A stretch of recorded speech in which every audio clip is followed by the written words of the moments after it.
Senhor presidente, senhoras e senhores parlamentares, ontem, senhor presidente, mais de 6 milhões de brasileiros saíram do conforto das suas casas num domingo para ir lutar por um país melhor.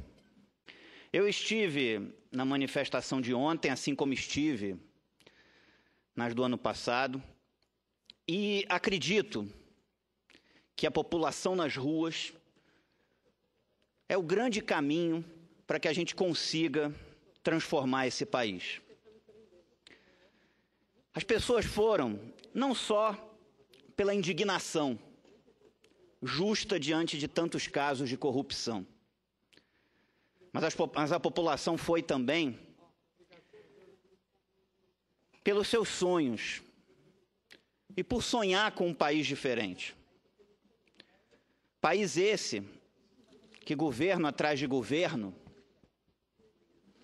vê escândalos de corrupção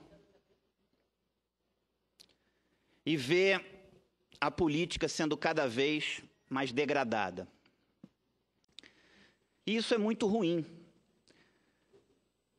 Os exemplos que estão aí justificam essa crítica aos políticos e à política. Mas nós precisamos recuperar o valor da política. Até porque não existe jeito da política não existir. Então nós não podemos negar a política, mas nós temos que afirmá-la nas boas práticas políticas.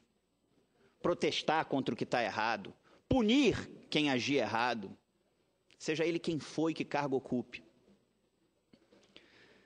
E eu quero falar aqui do país que eu sonho. O país que eu sonho é um país que faça uma reforma do Estado, que institua meritocracia no serviço público, que institua um sistema de metas e resultados, que crie bonificação por desempenho, que o Estado sirva ao contribuinte, porque hoje o Estado serve aos agentes políticos e à construção e perpetuação de máquinas políticas. Serve às máquinas dos partidos políticos, serve a interesses e serve às corporações, mas não serve ao cidadão, ao contribuinte na devolução de serviços públicos de qualidade. Nós precisamos recuperar o Estado para o cidadão, para o contribuinte, que é esse que com seus impostos paga a existência do Estado. É esse que sustenta o Estado. Penso também, senhor presidente, que nós temos um Estado que tem que concentrar os seus recursos onde a população mais precisa, em educação, saúde e segurança. É aí que o governo tem que concentrar seus recursos, na educação, na saúde e na segurança. Sonho com um país que faça uma reforma política, para que o poder econômico não cumpra o papel que cumpre hoje nas campanhas. Nós estamos num Congresso que está completamente divorciado da opinião pública nacional, que não discute as reformas que a população gostaria de ver sendo discutidas. A reforma política, a reforma tributária. Eu apresentei nessa casa, na minha primeira semana como senador, 7 PECs sobre a reforma política, que proíbe a reeleição para cargos executivos, que limita uma reeleição no máximo para cargos legislativos, que institui um sistema de revogabilidade de mandatos, onde se a pessoa for candidata a um cargo e não cumprir determinado compromisso, perde o mandato, a instituição do voto facultativo, do voto distrital, a possibilidade de candidaturas avulsas sem filiação partidária, a proibição que alguém se eleja para um cargo legislativo e depois, sem consultar o eleitor, vai ocupar um cargo no executivo, vai ser ministro, vai ser secretário de Estado. Dentre outras propostas. Apresentei aqui o PLS 38 de 2015, que cria a disciplina cidadania nas escolas, para que as escolas ensinam, além de matemática, português, que é importante, ensina a criança a ser cidadã. ensina noções de direito constitucional, de direito do consumidor, de educação fiscal e financeira. Apresentei aqui também o PLS 247 de 2015, que obriga os governos a publicarem na internet os seus gastos pormenorizados e por valor unitário, para que a população possa acompanhar como o governo está gastando o seu dinheiro. Ah, o governo está comprando isso, ainda está comprando em quantidade, está comprando por um valor maior do que o que eu compro na esquina.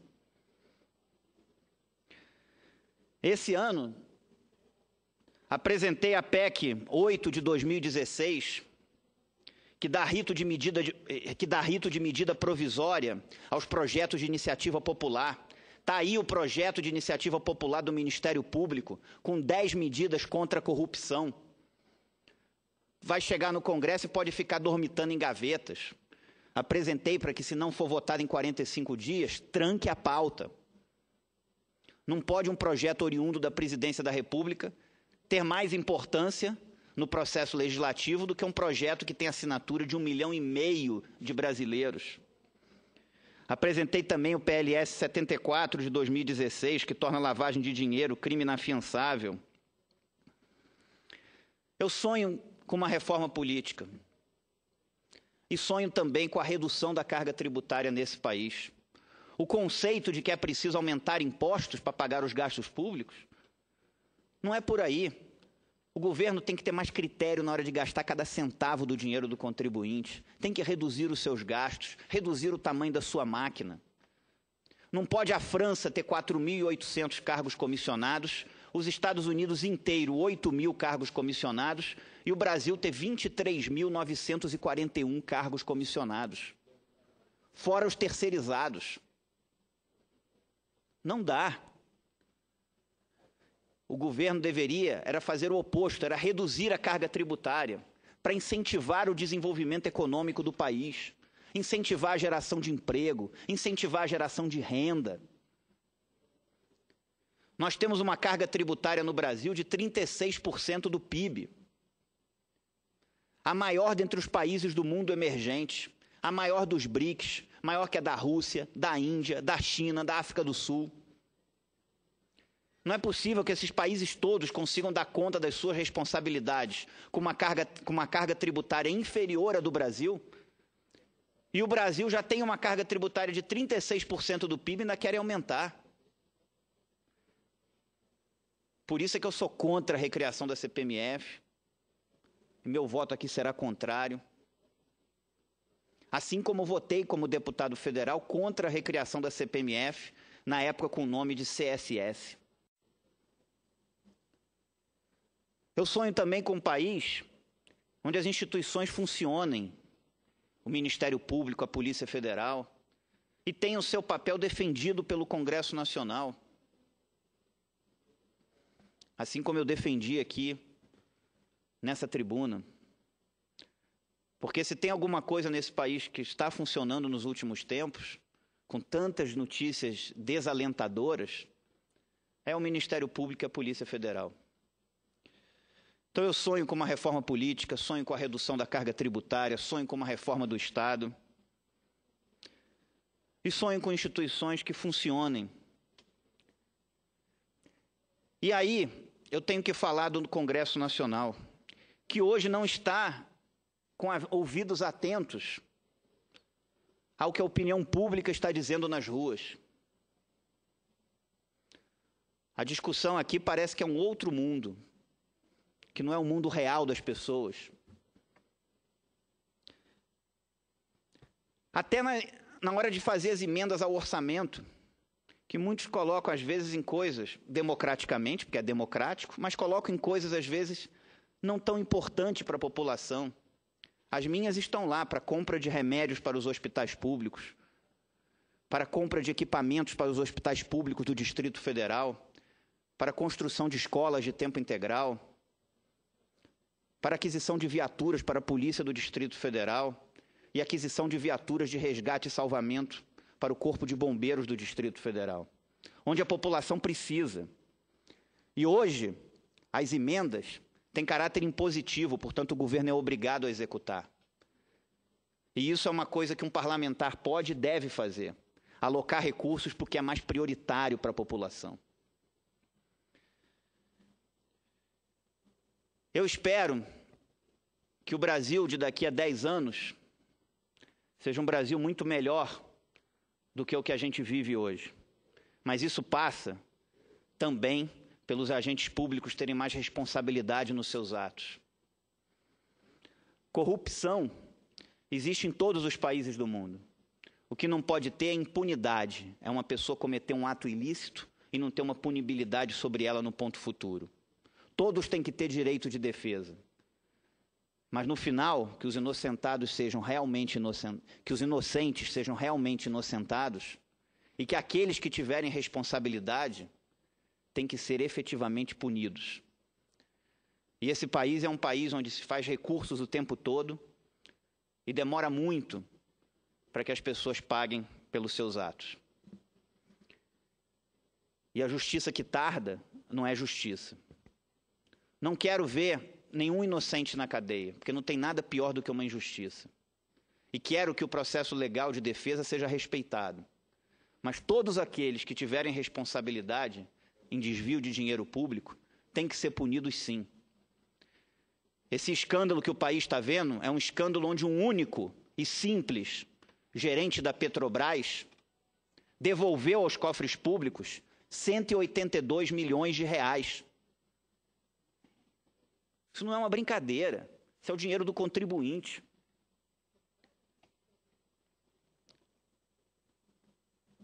Quero parabenizar a população por ter ido às ruas ontem,